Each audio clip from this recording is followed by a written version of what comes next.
കളിക്കളത്തിലെ പരിക്കുകളെ ഇനി പേടിക്കേണ്ട. എല്ലാവിധ സ്പോർട്സ് ഇഞ്ചുറികൾക്കുമുള്ള സമഗ്ര പരിഹാരം ഇവിടെയുണ്ട്. ABC orthopaedic hospital, near Kairali theatre, Calicut road, Manjeri. മിഠായി വാഗ്ദാനം ചെയ്ത് 13-കാരനെ പ്രകൃതിവിരുദ്ധ പീഡനത്തിന് വിധേയനാക്കിയെന്ന കേസിൽ പ്രതിക്ക് 23 വർഷം കഠിന തടവും 30,000 രൂപ പിഴയും വിധിച്ചു. 35-കാരനെയാണ് മഞ്ചേരി ഫാസ്റ്റ് ട്രാക്ക് സ്പെഷ്യൽ കോടതി ജഡ്ജി S. രശ്മി ശിക്ഷിച്ചത്. പ്രകൃതിവിരുദ്ധ പീഡനത്തിന് 3 വർഷം കഠിന തടവും 10,000 രൂപ പിഴയും, പിഴയടച്ചില്ലെങ്കിൽ 1 മാസത്തെ അധിക തടവുമാണ് ശിക്ഷ. പോക്സോ ആക്ട് പ്രകാരം 20 വർഷം കഠിന തടവ്, 20,000 രൂപ പിഴ, പിഴയടയ്ക്കാത്ത പക്ഷം 2 മാസത്തെ അധിക തടവ് എന്നിങ്ങനെയും ശിക്ഷയുണ്ട്. പ്രതി പിഴ സംഖ്യ ഒടുക്കുന്ന പക്ഷം തുക പീഡനത്തിനിരയായ കുട്ടിക്ക് നൽകണമെന്നും കോടതി വിധിച്ചു. 2022 മാർച്ച് 3 വൈകിട്ട് 5-നാണ് കേസിനാസ്പദമായ സംഭവം.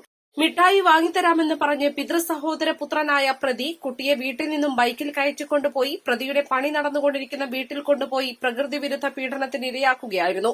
കുട്ടിയുടെ പരാതിയിൽ മഞ്ചേരി പോലീസാണ് കേസ് രജിസ്റ്റർ ചെയ്തത്. മഞ്ചേരി പോലീസ് ഇൻസ്പെക്ടറായിരുന്ന C. അലവിയാണ് കേസന്വേഷണം നടത്തി കുറ്റപത്രം സമർപ്പിച്ചത്. പ്രോസിക്യൂഷനു വേണ്ടി ഹാജരായ special public prosecutor advocate A. N. Manoj 22 സാക്ഷികളെ കോടതി മുമ്പാകെ വിസ്തരിച്ചു. 22 രേഖകളും ഹാജരാക്കി. പ്രോസിക്യൂഷൻ ലൈസൺ വിംഗിലെ ASI ആയിഷ കിണറ്റികൾ പ്രോസിക്യൂഷനെ സഹായിച്ചു. പ്രതിയെ ശിക്ഷ അനുഭവിക്കുന്നതിനായി തവനൂർ സെൻട്രൽ ജയിലിലേക്ക് അയച്ചു. East Live, Manjeri.